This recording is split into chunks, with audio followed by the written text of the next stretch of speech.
નમસ્તે. આજનો ટૉપિક છે એલઓસી અને એલએસી. તો એલઓસી અને એલએસી આ બંને ભારતની સરહદી સંબંધિત મહત્ત્વની રેખાઓ છે. તો આ બંને રેખાઓ વચ્ચેના તફાવત વિશે હું તમને જણાવીશ. એલઓસી એટલે લાઇન ઓફ કંટ્રોલ, મતલબ નિયંત્રણ રેખા, જેમાં એક ફિક્સ કરેલી લાઇન એટલે દિવાલ અથવા લોખંડની કાંટાવાળી વાડ હોય છે. અને આ વાડ જે છે એ ભારત અને પાકિસ્તાન વચ્ચે છે. અને આ જે વિસ્તાર જે લાઇનનો છે એ જમ્મુ કાશ્મીરમાં વધુ છે.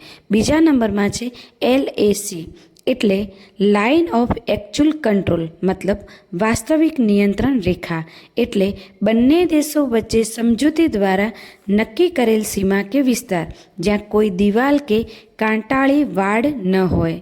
બરાબર છે. દાખલા તરીકે ચીન અને ભારત વચ્ચે. ઓકે મિત્રો, થેન્ક યુ.